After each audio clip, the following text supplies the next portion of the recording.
कौन सी टाइप की है। तो ये मेरे को हर्षद जी आपसे जानना था। और एक सेकंड क्वेश्चन था मेरे पास, आपने लिखा था कि end of the meal should be veg salad, खाने के बाद खाना है कि खाने के पहले खाना है, ये थोड़ा सा कंफ्यूजन है। तो ये दो क्वेश्चन आपसे है मेरे हर्षद जी। हाँ, ओके ओके। तो एक्चुअली क्या है ना, अभी हम बहुत सालों से हमारे बॉडी को लेकर जी रहे हैं, तो हम जब भी डिसीज होता है ना, अभी मुझे सर्दी बहुत होती है, सर्दी तो मुझे कफ ज्यादा होता है। तो वैसे हमें हमारे बॉडी को एनालाइज करना है। कुछ लोगों के क्या होता है ना कि पित्त होता है, तो इसकी वजह से सर दर्द करता है। कुछ खाया या टाइम पे नहीं खाया, या नींद अच्छी सी नहीं हुई, खाना ज्यादा हो गया, तो उसकी वजह से क्या होता है ना, उनको सर दर्द करने लगता है। तो वो जब भी जाते हैं ना डॉक्टर के पास, तो डॉक्टर बोलते हैं अरे पित्त हुआ था, तुम्हें एसिडिटी हुई थी, ये पहले ये गोली लो एसिडिटी की, और बाद में ये गोली लो। तो क्या होता है कि उनका बॉडी प्रोन टू एसिडिटी है, मेरा प्रोन टू कफ है। वात का कैसा होता है, बहुत से लोगों को क्या होता है, कुछ एक्सरसाइज करते हैं या कुछ चीजें करने के बाद उनके मतलब बॉडी जो जॉइंट्स है उसमें जरा प्रॉब्लम आने लगता है। तो मतलब क्या बोलते हैं, हम मराठी में बोलते हैं मूंगे आने, मतलब वात आ गए। तो ऐसी चीजें होने लगती। तो हमें हमारी बॉडी को पहचानने के लिए यही एनालाइज करना है कि बहुत सालों से हम जी रहे हैं ना, तो हमें ज्यादा क्या होता है कि सर दर्द कर रहा है, तो एसिडिटी की गोली लेने की वजह से हमारा पित्त कम होता है। तो मतलब हमारा हमारा बॉडी प्रोन टू पित्त, मतलब पित्त रिलेटेड है, मेरा कफ के रिलेटेड है। तो ऐसा हर एक का कोई ना कोई तीनों में से एक चीज तो डेफिनेटली होता ही है। और उसके रिगार्डिंग उसको साल में, महीने में ऐसा कुछ ना कुछ होता है। वो उसके पास अभी डॉक्टर ने दिया हुआ गोली पता रहता है, वो ही खाता है, उसको पता है ये होने के बाद ये करना है, उसके बाद तो उसका रेमेडी भी उसको पता है, और उसका बॉडी टाइप भी पता है, और उसको क्या हो रहा है वो भी पता है। तो हमें खुद को एनालाइज करना है। दूसरा है कि at of the meal salads, मतलब तो एंड ऑफ द मील में सैलेड ही होना चाहिए। मैं बोल रहा हूँ सैलेड इंक्लूड नहीं करना है, सैलेड ही होना चाहिए बस। 8 8:30 बजे, 7:30 8 बजे अगर आप खा रहे हो तो सैलेड ही खाओ। तो सैलेड खाने से क्या होता है, पेट भरा हुआ ऐसा लगता है, और हमें जो चाहिए वो भी मिलता है, पेट भी भरा हुआ रहता है। और वो मॉर्निंग में मतलब हमारा पेट साफ होने के लिए भी बहुत मदद करता है। सेल्यूलोज होता है उसके अंदर, फाइबर्स होता है। तो end of the meal should be salads. तो देखो आप सैलेड्स, बहुत से लोग सैलेड ही करते हैं। आप कोई भी डायटिशियन के पास जाओगे तो वो रेकमेंड ज्यादा क्या करते हैं, सैलेड्स करता है। मतलब सैलेड्स भी रहता है, कुछ प्रोटीन का शेक भी बोलेगा, कुछ चीज का चीज बोलेगा, कुछ फ्रूट्स बोलेगा। तो एंड ऑफ द मील क्या होना चाहिए, सैलेड्स होना चाहिए। तो सैलेड से पेट भरा हुआ रहता है, और मतलब डाइजेशन के लिए बहुत अच्छा होता है। और और मतलब उसका बेनिफिट हमें होगा। तो ये आदत डालोगे तो बहुत अच्छा रहेगा। और पचने के लिए तो हेवी मील लेके, अब अगर कुछ खाते हो हेवी मील जैसे, तो उससे क्या होता है ना कि सुबह उठने के बाद भी जरा पेट दर्द करने लगता है, या पचा हुआ नहीं लगता है, हेवी हेवी फील होता है। तो ऐसी चीजें कोई नेक्स्ट डे भी नहीं होगी, और रात को भी नहीं होगी। तो end of the day meal है वो सैलेड से होना है। Thank you, thank you. Thank you, वो थोड़ा मिसकंसेप्शन हो गया था, आपने सही किया। Thank you Harshad ji. Okay और ओके। सेकंड क्वेश्चन मेरा दीपक जी से है। दीपक जी, हमने जैसे आपने बोला कि वॉलेट डीक्लटर करना है, तो वॉलेट में हम लोग visiting cards, credit cards, debit cards, ये सब भी रखते हैं। ये रखने चाहिए कि नहीं रखने चाहिए? एक्चुअली वो इम्पोर्टेंट है, वो रखना चाहिए। नहीं तो अपन दूसरा भी अपन एक मिलता है, उसमें सब कार्ड ही रहते हैं, यानी कार्ड ही अपन डाल सकते हैं। वैसा भी अपन खरीद सकते हैं, यानी सब कार्ड एक जगह रह सकते हैं। तो वैलेट मनी के लिए बना है तो मनी ही रखना चाहिए। हाँ, कुमार जी सर दिखा रहे हैं कि वैसा अपन कर सकते हैं, तो क्योंकि वो कार्ड के लिए बना है तो उसमें अपन कार्ड रख सकते हैं। लेकिन अपना जो वैलेट बना है तो मनी के लिए बना है, तो उसमें जो भी निगेटिव एनर्जी वाले हैं जैसे कि बिल्स है वो रखना नहीं चाहिए, क्योंकि वो निगेटिव एनर्जी आती है। क्योंकि वैलेट पैसों के लिए बना है, और अगर आप पैसों का ध्यान रखोगे तो पैसा अपना ध्यान रखेगा। Thank you. Thank you sir. Thank you Ajay ji, आपने बहुत बढ़िया क्वेश्चन पूछे और काफ़ी लोगों को इससे क्लैरिटी मिला होगा। यहाँ पे पल्लवी जी का भी हैंड रेज है, तो पल्लवी जी आप कुछ सवाल पूछना चाह रहे हैं?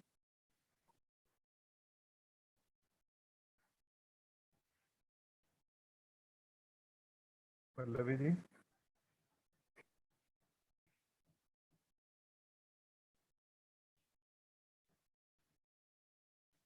can't unmute. ओके सॉरी, मैं सेटिंग को चेंज करता हूँ, सॉरी फॉर दैट। अभी देखिए, अभी आप अनम्यूट कर पाएंगे। Yes, thank you. A very good morning to all of you. Good morning. मेरा सवाल ये है कि मुझे अगर आप में से कोई थोड़ा गाइड कर पाए उन रिचुअल्स के बारे में कि जब हम पैसे कमा तो पा रहे हैं, सपोज लेट्स से मैं कहती हूँ कि मैं मिलियनेयर हूँ ऑलरेडी, बट मैं उस पैसे को जोड़ नहीं पा रही हूँ या रख नहीं पा रही हूँ, या फिर यूं कह सकती हूँ वो पैसा कहीं मुझे दिख नहीं पा रहा है, खर्च हो जा रहा है किसी भी अनायास कारण से, हेल्थ इश्यूज पे, चाहे कुछ भी, मतलब पता नहीं चल रहा है। तो में भी कुछ मनी रिचुअल्स हैं क्या जिससे हम पैसे कमाना तो सीख गए हैं लेकिन उसे जोड़ना भी सीख जाए? तो पल्लवी जी, इसके लिए मैंने एक मनी मैनेजमेंट का लास्ट में एक स्लाइड बताई थी। उसमें अपने को इमरजेंसी फंड अपने को बनाना है। तो उसके लिए अभी से अपन अगर तैयारी करते हैं तो अपना जो खर्च होता है कुछ इमरजेंसी में वो बच सकेगा और अपन पैसे को मैनेज कर पाओगे। जैसे कि आप बोल रहे थे कि उसका रिचुअल बोले तो मंथली आपको इनकम आता है, सैलरी हो, बिजनेस से हो, तो उसको अपने को अभी से ही जोड़ना है। अलग अलग सेक्शन में आपको डिवाइड करके अपने को मनी एक ही लॉन्ग टर्म इन्वेस्टमेंट हो गया, अपने लॉन्ग टर्म यानी इमरजेंसी फंड हो गया, चैरिटी हो गया, ऐसे अपने को डिवाइड करके अपन अभी से करोगे तो इन फ्यूचर आपको दिक्कत नहीं आएगी। इसके अलावा भी कुछ कुमार सर और अजय जी के कुछ। बिल्कुल, थैंक यू। आपने बहुत अच्छा बताया। और पल्लवी जी, इसके लिए ना अभी जो अपनी बुक चल रही है जिसको हम पढ़ रहे हैं, उसका है सीक्रेट ऑफ मिलियनेयर माइंड और माइंडसेट। तो यहाँ पे क्या है ना, एक चीज उन्होंने बहुत अच्छा बताया कि कुछ लोगों के पास पैसा बहुत आता है लेकिन माइंड मैप ही उस तरीके से बना हुआ है कि जब पैसा आएगा तो खर्च हो जाएगा। तो हम कितना भी कुछ करें, अगर हमारे को रूट्स पे काम नहीं करेंगे तो फ्रूट्स चेंज नहीं होंगे। यहाँ पे हमारे को बहुत इम्पोर्टेंट हमारे माइंड मैप को चेंज करना पड़ेगा। मैं आपको रिकमेंड करूंगा कि आप बुक रीडिंग सेशन में आए, या बुक रीडिंग को कम से कम है ना 10 बार आप पढ़े आपके माइंड मैप को चेंज करने के लिए। Thank you. अब मैं इस बात पे पहले अफर्मेशंस करूंगी कि मैं बुक रीडिंग सेशन में एनी हाउ जरूर जाऊं, क्योंकि कुछ ना कुछ ऐसा होता है कि सिर्फ 10 बजे ही सारे काम होते हैं। ठीक है, कोई बात नहीं। आप अगर आपको लगता है कि नहीं हो पा रहा है तो आप बुक को जरूर पढ़ें, है ना। या फिर आप सेशन में आए तो वहाँ पे बहुत क्लैरिटी मिलेगा कि हम लोग को कैसे माइंड मैप चेंज हो रहे हैं, कैसे हमारे है ना डिक्लेरेशन हम लेके आते हैं, हर बार एक फाइल को चेंज करते हैं, पुरानी फाइलों को निकालते हैं, नई फाइलों को हम लेके आते हैं। तो thank you Pallavi ji. Thank you. Jatin, आपने हैंड रेज किया है, बताएं। Hello, good morning. Good morning Jatin. मेरा क्वेश्चन, एक मेरा शेयरिंग थी, एक मेरा क्वेश्चन था। तो क्वेश्चन ये था कि जो मैं सर ने बताया कि हम जब भी हर बार पानी पीते हैं तो हर बार ग्रेटिट्यूड करना चाहिए। तो गर्मी में तो हम बार बार पीते हैं, तो हर बार उसमें करना ग्रेटिट्यूड। हाँ, हर बार जो हमारे बॉडी के अंदर जा रहा है उसको थैंकफुल होना चाहिए, ग्रेटफुल होना चाहिए। उसके लिए कुछ अलग प्रोसेस नहीं है, पानी को देखना है, हाथ में पकड़ना है ग्लास बॉटल और धन्यवाद बोलना है, और हर बार बोलना है ये पानी से मेरे बॉडी के अंदर उत्साह बढ़ने वाला है, एनर्जी आने वाली है, पॉजिटिव एनर्जी, जो भी बॉडी के अंदर टॉक्सिन से वो बाहर जाने वाले। ये एक 30 सेकंड का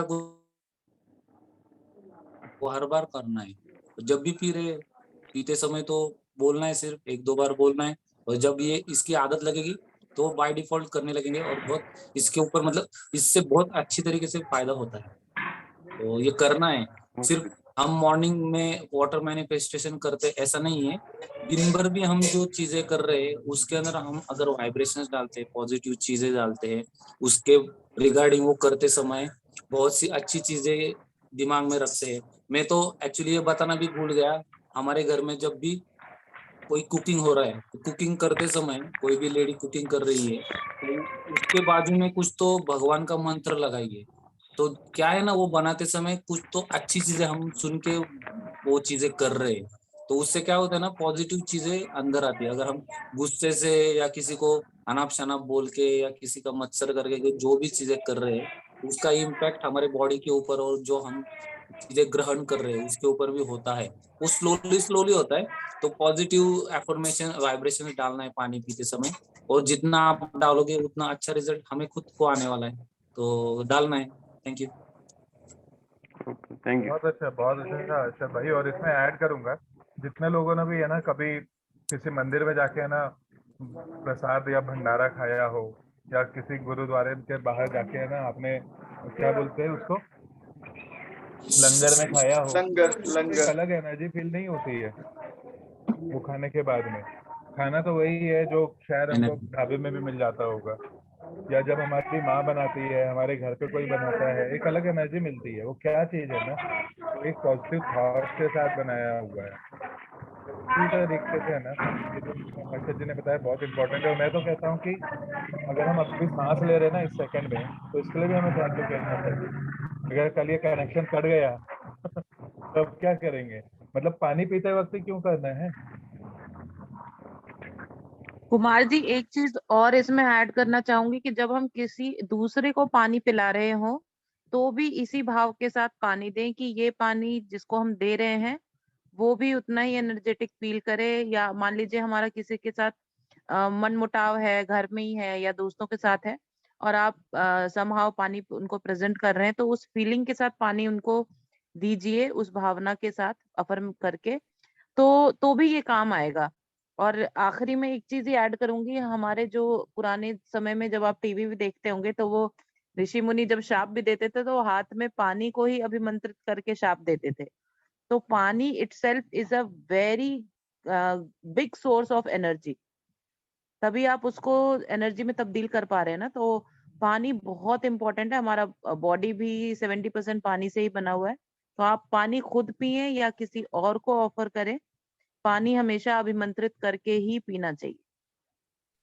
बहुत अच्छा पल्लवी जी, बहुत बढ़िया आपने ऐड किया। Thank you, thank you. और किसी के कुछ सवाल? सर एक शेयरिंग भी थी मेरी। हाँ जतिन बोलिए। जैसे इधर मैं कैंटीन में जब खाना खाता था, तो पहले जब मैं ग्रेटिट्यूड नहीं करता था, तब उससे पहले मैंने कभी यहाँ कैंटीन में किसी को नहीं देखा कि कोई खाने से पहले ग्रेटिट्यूड करता हो। और जब से मैंने मतलब वो सर ने कहा कि अर्षद जी ने कि कैंटीन में कोई लोग डरते हैं कि ग्रेटिट्यूड कैसे हाथ जोड़ के, पर जब से मैंने ग्रेटिट्यूड करना शुरू किया, उसके बाद से वीक के बाद से मैंने देखा कि मैंने कई लोगों को देखा कि ग्रेटिट्यूड करते हो। Great great great Jatin. बहुत बढ़िया। तो जतिन इसी को कहते हैं कि जैसा हम चश्मा पहन लेते हैं, जैसे आपने ग्रीन पहना हुआ है, दिखने शुरू हो गए। सही बात मतलब है। अगर मैं ग्रीन पहनूंगा तो मुझे ग्रीन दिखेगा, है ना? और अगर मैं रेड ड्रेस पहनूंगा तो मुझे रेड दिखने वाला है। पहले भी सब कुछ हो रहा था, केवल चश्मा आपने बदल दिया है, देखने का नजरिया बदल दिया। बहुत अच्छा जतिन, बहुत ही बढ़िया। और कोई शेयरिंग किसी का? प्रशांत जी कुछ कहना चाह रहे हैं? हाँ जी, हाँ जी, हाँ जी, हाँ जी। Can you hear me? Yes yes. Yes, thank you. Harshad ji, the question is like, if somebody is not feeling well, how long he should wait for the to be cured, or how long you should wait for the to be take a treatment? Thank you. मुझे actually समझ में नहीं आया question, आप फिर से पूछेंगे? मतलब क्या आपको पूछना था, जरा फिर से एक बार बताएंगे? हाँ, जर का कोणी आजारी पडलं तर त्याने किती काळ वाट बघायला पाहिजे? म्हणजे बरं होण्याची वाट बघायला पाहिजे का त्यांनी ट्रीटमेंट घेण्यासाठी काही काळ वाट बघायला पाहिजे? थँक्यू. अब हमें समझ नहीं लगा। वो पूछ रहे थे, कोई बीमार है तो उसको रिकवर होने मतलब क्योर होने के लिए राह देखना चाहिए या मेडिसिन लेना चालू करना चाहिए, ट्रीटमेंट लेना चालू करना चाहिए? यही है, ऐसा ही क्वेश्चन था ना आपका प्रशांत जी? बरोबर. यस। तो क्या है ना, एक्चुअली मतलब हमारा बहुत मतलब ये जो हमारा हम जिस वर्ल्ड में जी रहे हैं ना, तो इसमें बहुत सी चीजों में कंडीशन चीजें हैं, तो इसमें एलोपैथी बहुत बहुत मैटर करती है। जब भी हम कभी भी बीमार गिरते हैं तो सबसे फास्टेस्ट रिकवरी रहता है एलोपैथिक ट्रीटमेंट। तो मेडिसिन से क्या होता है ना कि हम क्योर तो होते हैं पर प्रोलॉन्ग एक्सपोजर टू मेडिसिन वो हमें बाद में कुछ ना कुछ साइड इफेक्ट्स देती है। मतलब अगर कोई पैरासिटामोल लेता है, कोई पेन किलर लेता है तो इमिडिएटली तो उसका दर्द बंद हो मतलब क्योर होता है, पर कुछ सालों के बाद उसका किडनी के ऊपर इफेक्ट होता है। तो क्या है ना कि हमारी बॉडी को उस चीजों की आदत गिरी है, तो उस आदत से निकलने के लिए हमें टाइम लगेगा। अगर मैं बोलूंगा मुझे दर्द हो रहा है, मुझे अभी आयुर्वेदिक चालू करना है, होम्योपैथिक ट्रीटमेंट चालू करना है, वो हम चालू भी करते हैं तो हमारी बॉडी रिस्पॉन्स नहीं देगी इतनी जल्दी, क्योंकि हमें एलोपैथिक ट्रीटमेंट की आदत पड़ी है। तो क्या करना है ना कि छोटी छोटी चीजों से चालू करना है। अगर हमारा सर दर्द करता है तो देखो, अभी थोड़ी देर पहले जतिन जी ने पूछा था ना, तो पानी पी के भी हम सर का दर्द क्योर कर सकते हैं। पानी को इंस्ट्रक्ट कर करके ये पानी पी के मेरा सर दर्द कम होगा, ये बोल बोल के भी हम पानी से ही हमारा क्योर कर सकते हैं। और उसमें क्या होता है ना कि हमारी बॉडी के अंदर फोबिया मतलब जो फोबोसिस नो फोबोसिस ऐसा है, मतलब डॉक्टर के पास जाने से उसने कुछ भी गोलियां देना दिया, वो उसको मिलने से ही हमारा आधा दर्द खत्म हुआ रहता है कि अरे ये मैं क्योर होने वाला हूँ, और आधा दर्द तो वो ट्रीटमेंट लेने मतलब जो मेडिसिन लेने वाला हो उससे क्योर होने वाला है। तो हमें एक बार दिमाग में याद रखना है कि हमें रिकवर होने के लिए किसी बाहर की चीजों की जरूरत नहीं है, हमारे अंदर है, वी आर इनफ। तो एक बुक में सजेस्ट करता हूँ आपको, you can heal your life, Louise Hay का है। तो उसमें बहुत सी चीजें ऐसी बताई गई है, टैपिंग टेक्निक से बहुत सी चीजें हैं जिसे हम खुद से खुद क्योर कर सकते हैं। और हम सब बुक रीडिंग कम्युनिटी में बहुत सी चीजें पढ़ रहे हैं। The power of subconscious mind book भी आपने शायद पढ़ा होगा, तो उसमें भी लिखा है कि जो एलोपैथिक जो मेडिसिन नहीं क्योर कर सकते ऐसी चीजों को भी हमने क्योर किया हमारे सबकॉन्शियस माइंड की मदद से। पर अगर कोई बहुत बीमार है, उसका माइंडसेट ही ऐसा नहीं है कि बाहर से ट्रीटमेंट लेने तक में बाहर मतलब बीमारी से मुक्त नहीं होने वाला, तो उसको ट्रीटमेंट देना है, पर उसको ये भी बताना है कि ये चीज तू खुद से कर सकता है। उसका होप हम पॉजिटिव कर सकते हैं, हम उसको पॉजिटिवली बोल सकते हैं। जैसे मैंने एक लास्ट टाइम सेशन में बोला था कि रेकी से भी हील करते हैं, हीलिंग टेक्निक है वो। दूसरा है मेडिटेशंस कर सकते हैं, पॉजिटिव एफर्मेशंस ले सकते हैं। तो बहुत सी चीजें ऐसे हैं कि जो बाहर जाने की जरूरत ही नहीं, हमें हमारे अंदर ही है। तो उसमें से एक सबसे पावरफुल है सबकॉन्शियस माइंड। और आप वो बुक्स फिर से मतलब एक बार सजेस्ट करूंगा, heal your life by Louise है, एक बार बुक पढ़िए। तो बहुत ही अच्छी है हीलिंग के लिए, उसमें बहुत से हीलिंग टेक्निक्स भी बताए हैं, टैपिंग टेक्निक्स वगैरह। तो मुझे लगता है मैंने आपका क्वेश्चन का आंसर सही दिया होगा, और भी कुछ है तो फिर से पूछिए। Thank you. सेकंड क्वेश्चन ये है कि अगर आपने जैसे कहा था अभी कि प्रोलॉन्ग्ड मेडिसिन, ठीक है, तो प्रोलॉन्ग मेडिसिन के बाद जो भी इफेक्ट होते हैं अपने बॉडी पे, तो जो हम रेगुलर फूड लेते हैं, कैन वी क्योर इट? और हाँ उसके जो साइड इफेक्ट्स है, कैन वी अवॉइड इट? और जो भी उसके साइड इफेक्ट्स है उसको हम कहीं से दूर हो सकते हैं क्या, मतलब उस साइड इफेक्ट्स में से बाहर निकल सकते हैं क्या? Thank you. हाँ, तो कर सकते हैं। अभी देखो, एक तो मैंने बीच में बोला था फास्टिंग, तो फास्टिंग कोई करता नहीं बीच में, तो फास्टिंग से कैंसर भी क्योर हो सकता है। तो बहुत से लोगों ने रिसर्च किया है इसके ऊपर। तो फास्टिंग हम नहीं करते, 12 या 16 घंटे अगर हम फास्टिंग करते हैं, हमारे बॉडी में हमारे इंटेस्टाइन में कोलन्स रहते हैं, कोलन्स। तो जो भी हम जंक फूड खाते हैं, जो भी फूड खाते हैं, वो फूड है ना, वो जंक जो फूड रहता है जो हमारे बॉडी के लिए अच्छा नहीं रहता, वो कोलन्स में अटका हुआ रहता है, मतलब छोटे छोटे टेंटेकल्स रहते हैं। तो क्या होता है, जैसे हम फास्टिंग करते हैं ना 12-16 घंटे का, 20 घंटे, 24 घंटे, एक दिन पूरा 24 घंटे का फास्टिंग किया ना, तो वो जो अंदर जो टॉक्सिन्स रहते हैं ना, मतलब टॉक्सिन्स नहीं बोल सकते, जो अनवांटेड चीजें हैं वो स्लोली स्लोली निकलती है।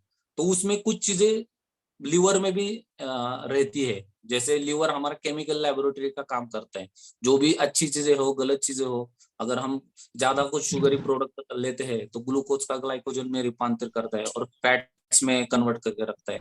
तो बहुत से एलोपैथिक मेडिसिन है वो भी हमारे लीवर्स के अंदर रहते हैं, और वो जो अच्छे है, जो टॉक्सिक है, जो जितना निकल सकता है वो किडनी के मार्फत निकाल देता है, पर कुछ चीजें हमारे बॉडी के अंदर ही रहती है। तो fasting is very effective way जिससे हम कर सकते हैं, पर लोगों को समझता नहीं फास्टिंग मतलब वो फास्टिंग के समय खिचड़ी खाएंगे, साबूदाना खिचड़ी, ऐसा नहीं। प्योर फास्टिंग होना चाहिए, हफ्ते में एक बार फास्टिंग होना चाहिए। उसके साथ कुछ चीजें भी है, अभी लोगों को पता नहीं, एनिमा करते हैं हम, एनिमा किसी को पता है, मुझे पता नहीं तो मतलब आयुर्वेद में मतलब ट्रीटमेंट रहता है भस्ती नाम का, और ऐसी बहुत सी ट्रीटमेंट है। वो ट्रीटमेंट अगर हम करते हैं स्लोली स्लोली, तो जो मेडिसिन का यूज है ना, मतलब जो टॉक्सिन्स, जो भी प्रोलॉन्ग यूज ऑफ मेडिसिन जो हुआ है, वो स्लोली स्लोली कम हो सकता है। पर वो कितने साल आप कर रहे हैं, और ये एक दो महीने में अगर उसका आप रिजल्ट देखना चाहोगे तो इतना जल्दी नहीं होगा, उसके लिए भी टाइम लगता है। एलोपैथी जैसा कुछ भी इतना फास्ट कुछ नहीं होता। एलोपैथी, लोगों को एलोपैथी की आदत गरी है, तो जब भी हम गोली खाते हैं सर दुखना बंद होता है, पर वो सिर्फ बंद होता है, पर बाकी के बॉडी के ऊपर कुछ इम्पैक्ट पड़ रहा है हमें पता नहीं रहता। तो मैं सजेस्ट करता हूँ कि सिर्फ मेडिसिन बंद करने से नहीं, आपको वैसा माइंडसेट भी बनाना होगा, उसको मेडिटेशन या पॉजिटिव एनवायरनमेंट भी रखना होगा। जो भी चीजें खा रहे हैं वो फूड कंज्यूम करना है, प्रोडक्ट नहीं कंज्यूम करना है। और उसके साथ आपको जो बताए बुक वो पढ़ना है। कुछ चीजें हमारे इंडियन कल्चर में बहुत अच्छे है आयुर्वेद में, वो भी फॉलो करना है। तो उसकी वजह से थोड़ा थोड़ा उसका जो नेगेटिव इम्पैक्ट है वो मेडिसिन का, वो स्लोली स्लोली कम होगा। और होता है वो, ऐसा इतना मिरेकल नहीं होगा, पर स्लोली स्लोली हो जाएगा, साल में 1-2 साल होता है। और वो जैसे ही हमें पता चलेगा ना इससे हो रहा है, तो हम खुद से कम करेंगे बहुत सी चीजें, मेडिकेशन जो एलोपैथिक है वो हम खुद से कम करेंगे। ठीक है, थैंक यू। अच्छा जी, इसमें दो Okay, तीन Okay, points I'll हैं। add one Sorry. one line. Sunita Good जी कुछ morning, कह रही हैं? everyone. हाँ सुनीता जी। बहुत अच्छी अच्छी बातें सुनी. Can you hear me? या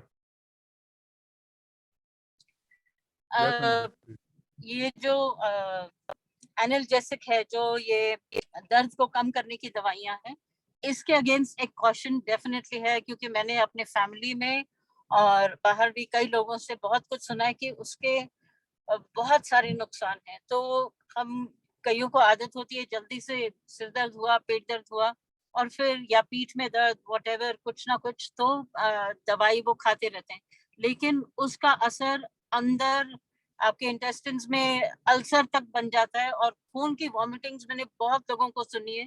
जो लोग ये दवाइयां जो है ये एक नॉर्मल तरीके से बस लेते ही रहते हैं। So I will just caution that do not take painkillers too much. Thank you. Thank you Sunita ji, बहुत अच्छा। दो चीजें ऐड करूंगा प्रशांत जी। पहला आपने क्वेश्चन पूछा था कि कब लेना चाहिए कब नहीं लेना चाहिए। तो एलोपैथिक की ज़रूरत है, बहुत ज़रूरत है। अगर किसी का एक्सीडेंट हो जाए कोई बहुत क्रिटिकल, इसमें ज़रूर लेना चाहिए। दूसरा एक सवाल आप सबसे पूछता हूँ, वैसे मुझे पता है कि आजकल हर कोई दवाई लेता होगा, लेकिन फिर भी अगर आप दवाई लेते हैं तो शायद एक हफ्ते में जुकाम ठीक हो जाता है, सही कह रहा हूँ मैं? और जब दवाई नहीं लेते तो 7 दिन में ठीक हो जाता है, क्या सही कह रहा हूँ मैं? बिल्कुल सही कह रहा हूँ। राइट, मतलब 7 दिन और एक हफ्ता, एक ही दिन, एक ही समय लगता है। ऐसा नहीं कि कोई चीज जल्दी होने वाली है, लेकिन क्या है ना, ये हमारे दिमाग में सेट हो चुका है कि दवाई लेने से ठीक हो जाता है। लेकिन जब हम दवाई लेते हैं ना उसे जुकाम के लिए, तो वो और ज्यादा हमारे पास में है ना जमा हो जाता है, और अगली बार और बड़े रूप से आता है। हमारे नेचुरल जो इम्यून सिस्टम है उसको खत्म करना शुरू कर देता है। तो ऐसा जरूरी नहीं है कि हमें है ना बिल्कुल दवाई लेनी चाहिए नहीं लेनी चाहिए। जहाँ पे क्रिटिकल है, बिल्कुल हमारे को, ये भी एक बहुत अच्छी साइंस है जिसको हमें यूज करना चाहिए क्रिटिकलिटी को समझते हुए। लेकिन जहाँ तक पॉसिबल है ना, जहाँ तक पॉसिबल है, हमें दवाइयों को इग्नोर नहीं लेना चाहिए। कभी कभी हो जाए तो आप ले लें, बहुत क्रिटिकल कंडीशन है, नहीं तो आप दवाइयों से जितना दूर रहेंगे उतना आपकी बॉडी का नेचुरल इम्यून सिस्टम ज़्यादा अच्छा काम करेगा। और एक फैक्ट ऐड करता हूँ, पेनिसिलिन जो हमारा पहला एंटीबायोटिक था, जब स्टार्ट किया था, किसी को याद है कितना एमसीजी देते थे? आप अगर याद होगा, पढ़ाई की होगी बचपन में 6th-7th क्लास में, 100 mg ये सब 5 mcg देते थे, और इंसान है ना ठीक हो जाता था, अफेक्ट करता था। आज वो 100 mg नहीं 500 mg भी दो ना तो लोगों को कोई फर्क नहीं पड़ता है, 3 गोली खाने के बाद में भी हाँ, नहीं होती। 500,000। तो क्या है ना, हमने हमारी बॉडी की इम्यून जो कैपेसिटी है इसको हमने किल किया है। इसका अगर वापस लेके आना है तो एक ही तरीका है कि आप है ना दवाइयों से जितना हो सके ज्यादा दूर रहें। आप है ना नेचुरल इम्यून सिस्टम को काम करने दें। जैसे उसमें फास्टिंग की एक बात बोला, तो फास्टिंग में हमारे यहाँ ऐसा होता है कि फास्टिंग का मतलब हमारे यहाँ खाने का एक अलग जश्न होता है ना, खाने का जश्न होता है फास्टिंग मतलब यार शरीर को आराम देना है, उसको पानी की जरूरत हो तो थोड़ा सा पानी दे दो, हो सके तो थोड़ा सा फ्रूट्स दे दो अगर आपको बहुत वो लगता है, लेकिन फास्टिंग खाने का जश्न नहीं है। फास्टिंग इस शरीर को आराम देने का एक तरीका होना चाहिए। तो ऐसी कुछ चीजें हम अगर फॉलो करें, इसलिए गांधी जी हमेशा कहते थे कि हफ्ते में एक दिन है ना आपने खाए बिना एक रहना चाहिए। वाटर फास्टिंग भी होती है, यू नो यस बिल्कुल बिल्कुल। और कुछ लोगों के हैंड रेज है। जतिन। मेरा क्वेश्चन अभी और एक है एक्चुअली। हाँ प्रशांत जी बताएं। सर मेरा भी है एक। हाँ Sorry, प्रशांत जी का होने दे, फिर let me उसके बाद complete में now. बात करते हैं। Let me complete now. अब एक्चुअली इसमें एक लाइन मैं ऐड करना चाहूँगा कि जल्दी से मेडिसिन लेने से डायग्नोसिस के लिए भी मतलब गलत हो जाती है, और that was I had experienced. अच्छा, दीपक जी आपके साथ मतलब हमारा रेगुलर रिचुअल्स रहता है कि हर रोज शाम को कुमार जी एक क्वेश्चन पूछते हैं कि आपने money planning sorry financial planning, नहीं financial goal, sorry financial goal आपने लिखा है क्या, तो how it helps us to be in our rituals. Thank you Kumar ji and everybody else who are here, please add the line regarding that, because financial planning is also one of the ritual which makes you the rich. Thank you. तो sir financial planning करना बहुत जरूरी है। जब भी अपन financial planning करते हैं, monthly किया हो, साल में किया हो, साल का किया हो, तो जब भी अपन फाइनेंशियल प्लानिंग करते हैं कि इतना इतना मुझे मनी इस मंथ में या इस ईयर में कमाना है, तो उससे हिसाब से क्या होता है कि एक स्ट्रैटेजी बनती है कि यार ये इतना मुझे कमाना है तो क्या करना पड़ेगा। तो वो स्ट्रैटेजी डिसाइड होती है, और स्ट्रैटेजी डिसाइड जब होती है तो अपने को काम कैसा करना है, अपने को उसका सॉल्यूशन मिल जाता है कि ये किया तो मुझे इतना मनी मिल सकता है। अगर गोल अपने राइट किया है कि मंथली मुझे ये इतना कमाना है, तो आपको स्ट्रैटेजी डिसाइड हो गई कि ये किया तो, और उसको इम्प्लीमेंट करना है अपने को। अगर जो स्ट्रैटेजी आपने डिसाइड किया है पेपर पे जब आता है, पेपर में लिखना बहुत जरूरी है गोल, तो पेपर में जब आता है तो अपने को स्ट्रैटेजी पे अपन जो भी अपन 2-3 चीजें अपन टास्क डिसाइड करेंगे कि ये किया तो मुझे इतना तक अपन फाइनेंशियल तक पहुंच पाओगे। तो वो स्ट्रैटेजी के हिसाब से अगर step by step upon implement जब करोगे तो ऑटोमेटिकली मंथली हो ईयरली हो, तो अपन मंथली अपन डिसाइड करते कि मंथली इतना कमाया तो अपन ईयरली यहाँ तक पहुंच पाओगे, यार मंथली इतना गया तो इस वीक में इतना करना है। स्टेप बाय स्टेप अपने को ये अपने को पहुंचना पड़ेगा। तो स्टेप बाय स्टेप लिखने से, टास्क अलर्ट करने से और इसको इम्प्लीमेंट करने से अपन जरूर अपने गोल तक पहुंचेंगे। तो इतना ही मैं ऐड कर सकता हूं। तो कुमार जी, थैंक यू दीपक जी, बहुत बढ़िया। प्रशांत जी एक सवाल आपसे। मान लीजिए कि आप रेलवे स्टेशन पे हैं और वहां पे आप टिकट की लाइन पे खड़े हैं, आपका नंबर आ गया, टिकट जो देने वाला है वो आपसे क्या सवाल पूछेगा? Where you wanted to go? Where you want to go. अगर आप नहीं बताओगे तो क्या बोलेगा आपको? Get lost. चलो लाइन से बाजू में लाइन से अगर मुझे यही नहीं पता है मुझे जाना कहाँ है, तो ये पहली चीज बहुत इंपॉर्टेंट है, फाइनेंशियल गोल सेट करना। दूसरी चीज आपने प्लानिंग की बात की है ना, आपने बड़ी बड़ी हाई राइज बिल्डिंग्स देखी हैं क्या? उनका पहले प्लानिंग करते हैं, ऐसे शुरू करते चले आप बनाते हैं 30 माले की बनानी है, ब्लूप्रिंट नहीं बनाते, हम शुरू करते हैं कुछ तो बनेगा ही बनेगा। तो इसी तरीके से अगर हमारे गोल्स अच्छे हैं और हम चाहते हैं कि ये पहुंचे, तो उसका एक ब्लूप्रिंट भी बनाना, फाइनेंशियल प्लानिंग करना बहुत जरूरी होगा उसके लिए। अजय आप कुछ कहना चाह रहे हैं प्लीज? हाँ सर, इसमें मैं थोड़ा ऐड करना चाह रहा हूँ एक एग्जांपल। जिम कैरी को जानते हैं सब लोग, Jim Carrey the Hollywood great actor of all time. तो उसने अपना चेक के बारे में बोल रहे हैं आप अजय जी? हाँ वही एग्जांपल दे रहा हूँ। तो उन्होंने अपने लिए एक $multi-million का चेक लिख के रखा था तो उन्होंने एक गोल बनाया था, बट जब उनकी द मास्क मूवी रिलीज हुई है ना, तो उनको एग्जैक्ट उससे ज्यादा अमाउंट उनको मिली थी। तो ये है कि आपने जब गोल ही नहीं बनाया तो आप अचीव क्या करोगे। Thank you. मैं एक बढ़िया, चीज बढ़िया, बोलना बहुत चाहूंगा। बढ़िया। हेलो हेलो हाँ प्लीज अच्छा जी, बोलिए बोलिए। हाँ, क्या अभी मतलब इन जनरल सबको ये मतलब बोलना है मुझे कि क्या हो रहा है ना, हम डेली रॉबिन शर्मा के कोट्स पढ़ रहे हैं। तो आपने अगर ये डेली पढ़े होंगे ना, तो आपको ध्यान में आएगा कि हमने खुद को कुछ किसी बंधनों में, किसी दायरों में पकड़ के रखा है। तो we are very powerful beyond our measures. तो वो हेल्थ हो, मनी हो, जो भी हो, हमारा मतलब पावर बहुत बियॉन्ड है। हम जितना भी हम इमेजिन कर रहे हैं, जितना भी हम खुद को जितना पोटेंशियल समझ रहे हैं, उससे बहुत बड़ा हमारा पोटेंशियल है। और वो हमें अचीव करना है, उसके लिए हमें खुद को टेस्ट करना है। जब तक नहीं टेस्ट करेंगे तब तक पता नहीं चलेगा। तो हेल्थ वाइज हो या वेल्थ वाइज हो, तो हर समय पे हमारा गोल 1 स्टेप अहेड होना चाहिए। तो थैंक यू। बहुत बढ़िया हर्षद जी, बहुत बढ़िया। जतिन आपका हैंड, प्रशांत जी आपके सवाल हो गए। जी जी जी, thank you thank you thank you Prashant ji. Jatin आप पूछिए अभी। मेरा मनी रिचुअल्स पे है। जो जैसे दीपक जी ने बताया कि हमें सबकॉन्शियस माइंड को ट्रेन करना है बाय मनी रिचुअल्स, पर हम मनी रिचुअल्स कर रहे हैं, पर सराउंडिंग में तो है नेगेटिव बातें हो रही हैं वैसे ही कि पैसा मतलब वो है जो आपने पहले बताया। तो उस दो जगह हम गलत, एक साइड हम अच्छी कर रहे हैं, दूसरी साइड गलत नेगेटिव इनटेक ले रहे हैं। तो जिससे इसमें कोई ज्यादा इफेक्ट पड़ेगा कि हम नेगेटिव इनटेक ले रहे साथ।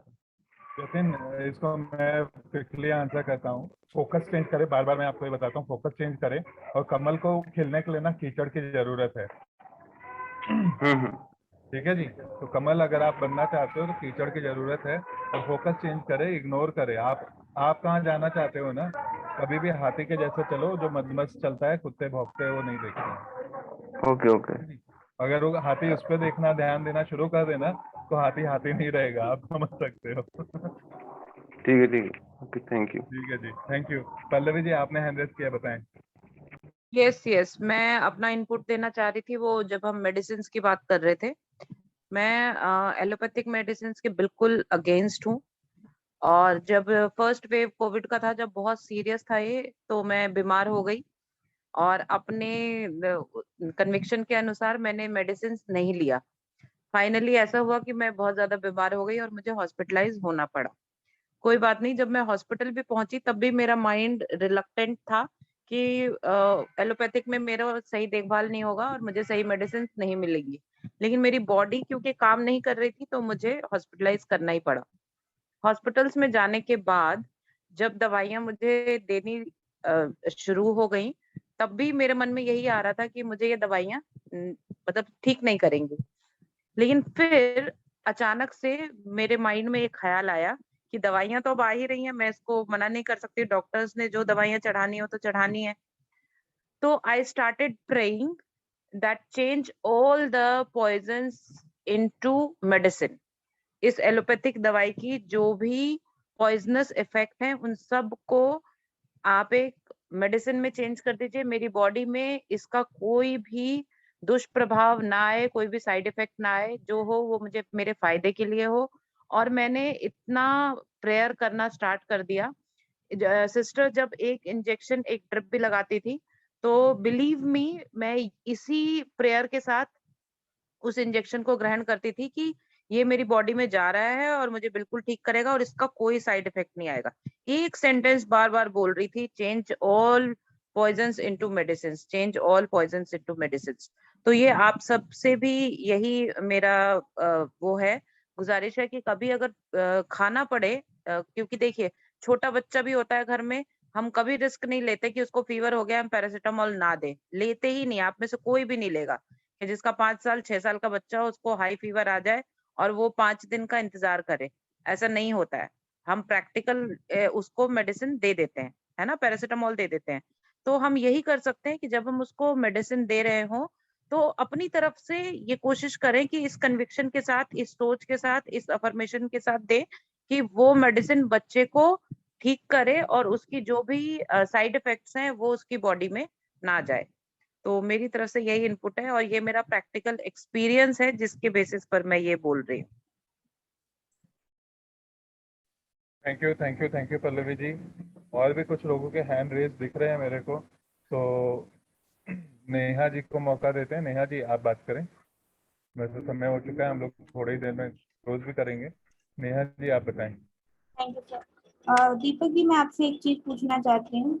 मुझे थोड़ा सा हमेशा इस चीज में कंफ्यूजन रहता है कि मेडिटेशन जो होता है, मेडिटेशन, ग्रेटिट्यूड, अफर्मेशन, सारी चीजें एक जैसी लगती हैं। तो बिगनर्स के लिए जिनको नहीं है हैबिट ये सब करने की, उन्हें कैसे करना चाहिए? क्योंकि क्या होता है ना कि कई बार ना मेडिटेशन करते करते नींद बहुत ज्यादा आती है और जो ध्यान लगाने वाली चीज होती है ना वो हो नहीं पाती। बराबर है। अफर्मेशन बोले तो पॉजिटिव सेंटेंसेस अपने खुद को बोलना है, तो उससे क्या होता है कि एक पॉजिटिव एनर्जी अपने बॉडी में आती है। तो अफर्मेशंस किए तो बॉडी को रिएक्ट करना बहुत जरूरी है उसके लिए। और मेडिटेशन का कैसा है, तो नींद आना साहजिक है और नींद आना भी चाहिए, क्योंकि कंसंट्रेशन अपन सांस पे कर रहे हैं या किस पे कर रहे हैं। विजुअलाइजेशन भी वही मेडिटेशन का ही एक सेम चीज है।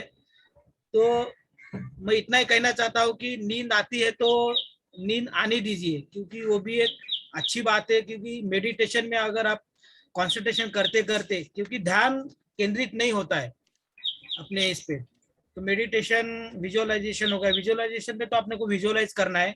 अफर्मेशंस में अपने जो पॉजिटिव सेंटेंसेस है, मनी के बारे में हो या अपने लाइफ के बारे में हो, कुछ सक्सेस के बारे में हो, कुछ भी अफर्मेशंस रहते हैं तो उसके बारे में अपने को सिर्फ पॉजिटिव सेंटेंसेस बोलना है।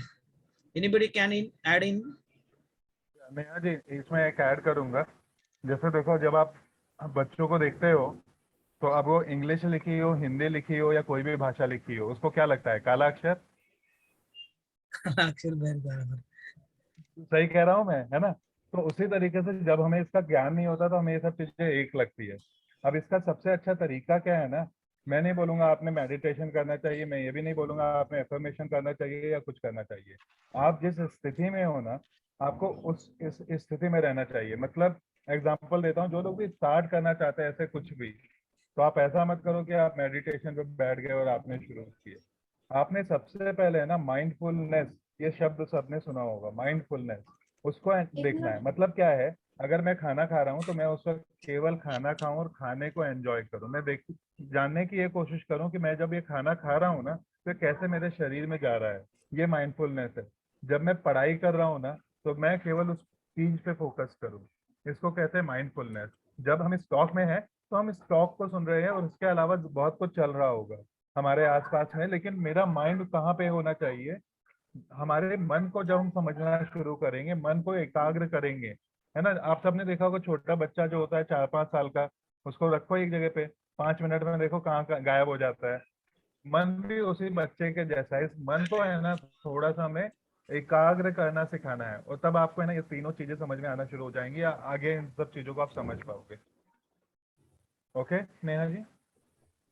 और सर एक जो आपने ना कॉइन एक्टिविटी बताई थी ना, वो बहुत अच्छी लगी। उसको थोड़ा सा बताएंगे? जो आपने बताया कि कॉइन्स को आप एक बॉक्स में रख के उसको शेक करके बोलना चाहिए कि money is my best friend, और ऐसे करके कुछ बताया था आपने, वो थोड़ा सा एक बार रिपीट करेंगे क्या? इसमें कैसा है, अपने को येलो पेपर पे अपना जो भी गोल है हर महीने को कितना कमाना है, उस पर एक सेंटेंस लिखना है कि मैं हर महीने 3 लाख रुपया जितना भी कमाना चाहते हो बहुत ही आसानी से कमा रहा हूँ। एक सेंटेंस लिखना है और उसको एक बॉटल में रखना है। और बॉटल में जितने भी अपने नोट्स है, 500 का हो, 200, 500, यानी 2000 का भी चलेगा, तो उसमें कॉइन रख के उसको फोल्ड करना है नोट को। वो सब नोट्स इसमें डाल देना है। और कुछ कॉइन्स, यानी जिस कॉइन पे भगवान के भी इमेजेस रहते हैं वो भी अपन डाल सकते हैं। तो उसको ऐसा फील करना है आंखें बंद करके, पैसा मेरा सबसे अच्छा दोस्त है, हमेशा आता है मेरे पास। दोनों को आने की तरह ऑडिटरी ऑडिटरी है ये, जैसे कि अपन जैसे भी सुना है बचपन में, तो उसको फील करना बहुत जरूरी है, और ये हर रोज करना चाहिए, और ऐसे अपने सबकॉन्शियस माइंड को ट्रेन करना चाहिए। मतलब मेरे पास ना बॉक्स है, जरूरी है बॉटल लेना, मैं मेरे पास एक बॉक्स है, कॉइन का बॉक्स रखती हूँ मैं बच्चों को देने के लिए एक में से, तो उसको यूज कर सकते हैं ना? बॉक्स में कैसे अपने को सिर्फ आवाज आएगा, लेकिन अगर आप ऐसा ट्रांसपेरेंट बॉटल लोगे कांच की, तो उसमें आपको लिखे वाला दिखेगा सब, अच्छा क्या लिखा है, तो आप पढ़ पाओगे और उसको फील भी अच्छे तरीके से कर पाओगे। और कॉइन्स की मधुर आवाज नहीं सुन पाओगे डब्बे में आप जो इस बोतल में सुन पा रहे हो। आएगी पर ज्यादा नहीं आएगी, इसमें अच्छी आवाज आती है। Thank you so much Gita, thank you. बहुत बढ़िया Deepak ji, thank you thanks Neha ji. I think Sukhdev ji आपने भी हैंड रेज किया था, आप कुछ कहना चाह रहे थे? जी सर, मैंने तो उसी के लिए किया था ऐड करने के लिए। जैसे पीछे बीबीसी की एक रिपोर्ट आई थी, डिक्लोफेनिक जो हम एक पेन किलर खाते हैं, उसमें क्या उन्होंने दर्शाया था कि जैसे कि एक्सेस मात्रा में जानवरों को वो देते रहे डिक्लोफेनिक, तो जैसे हमने पिछले कुछ सालों में नोट किया, हमारे इधर हरियाणा वाली साइड में और राजस्थान में गीद होते थे, वो अब खत्म हो चुके हैं। तो बीबीसी ने उस रिपोर्ट में ये दर्शाया कि वो गीद के खत्म होने का कारण था कि जानवरों को एक्सेस मात्रा में डिक्लोफेनिक दिया गया। वो उनका मांस खाते थे, तो वो जब वो डिक्लोफेनिक उनके मांस से खा रहे थे, वो भी खत्म होने शुरू हो गए। यानी कि इतना बड़ा उनका साइड इफेक्ट हुआ उस डिक्लोफेनिक एक जानवरों को एक्सेस मात्रा में देने का। तो हमें भी इससे बचना चाहिए, पेन किलर को खाने से। पेन किलर्स मैं बताता हूँ पेन किलर्स का क्या आता है। जितने भी पेन किलर्स होते हैं ना, उसका एक मोड ऑफ एक्शन होता है, वो कॉक्स इनिबिटर होते हैं। तो कुछ प्रेफरेंशियल कॉक्स इनिबिटर होते हैं, कुछ नहीं होते हैं। कुछ वो भी इनहिबिट कर देते हैं जो हमारे लिए जरूरी होते हैं। जैसे सुनीता मैम ने बोला था ना कि गैस्ट्रो इंटेस्टाइनल अल्सर हो जाते हैं, क्यों होते हैं कि वो कॉक्स 1 को इनहिबिट कर देता है जो बेनिफिशियल्स होता है। वैसे ही हमारे लंग्स में होते हैं, वैसे हमारे हार्ट में भी होते हैं। तो कुछ सुना होगा, कुछ मेडिसिन बंद हुए हैं पेन किलर जो हार्ट पे भी काफी इफेक्ट करते थे। जैसे कॉक्सिप्स होते थे, वेल्डिकॉक्सिब होते थे, वो बंद हो गए थे।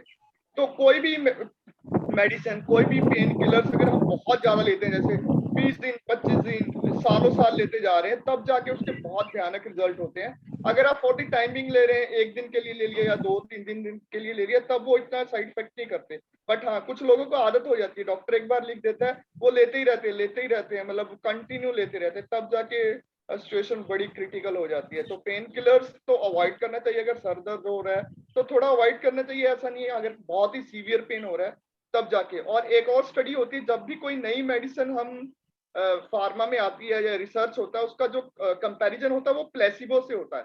प्लेसिबो का मतलब होता है एक टैबलेट बना दी गई है, उसमें कोई भी मेडिसिन नहीं है, सिर्फ वो नाम की टैबलेट है, और No वो भी placebo. उतना ही असर करती है जितना कि एक मेडिसिन करती है।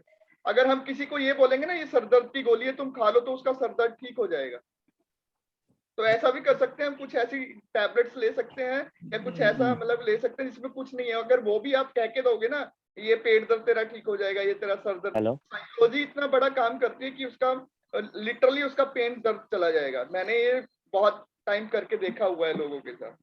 तो ऐसा भी कर सकते हैं आप लोग। पेन किलर्स हाँ मैं कुछ बहुत लॉन्ग टर्म लेते हैं, तब जाके बहुत ज्यादा साइड इफेक्ट होते हैं, तो अवॉइड करना चाहिए pain killers.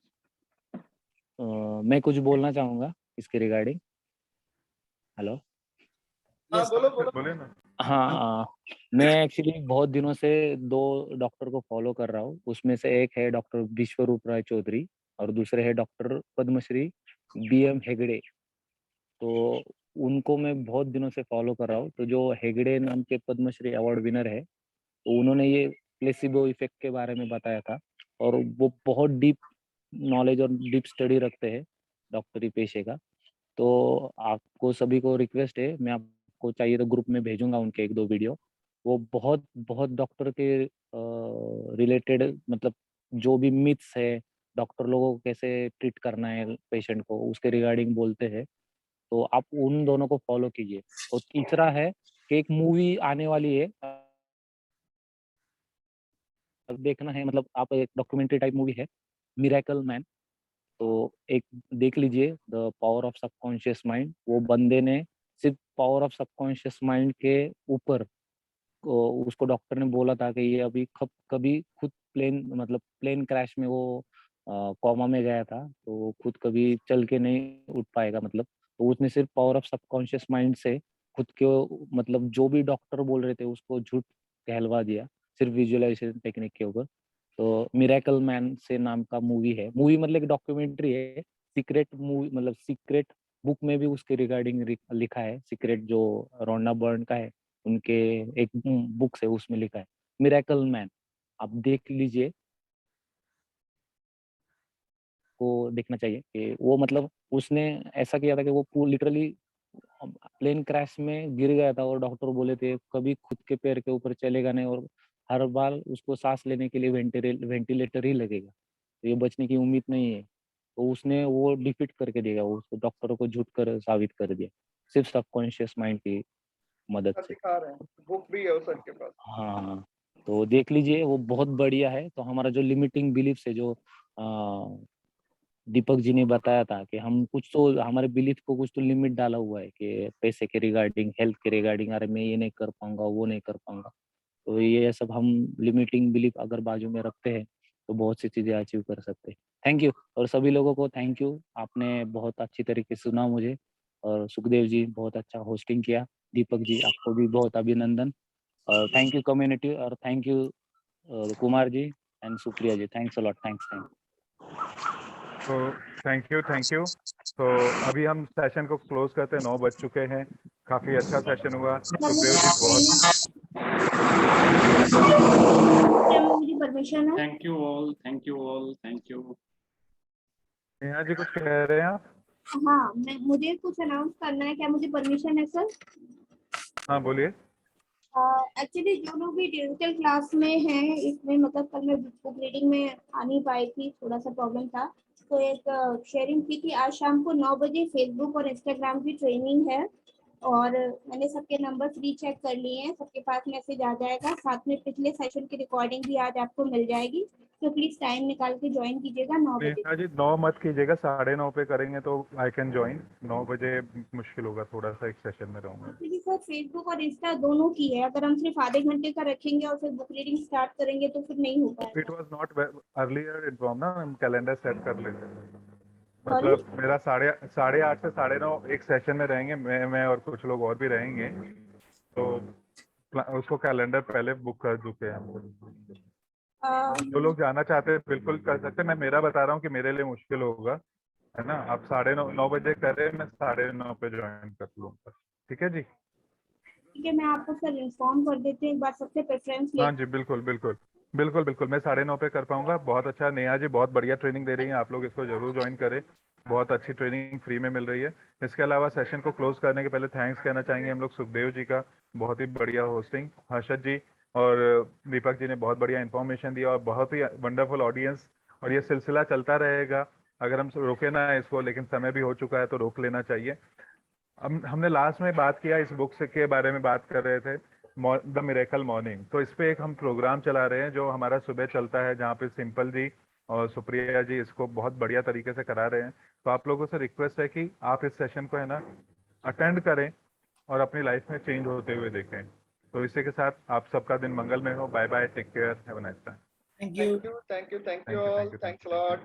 Bye bye. Have a great day. Bye bye.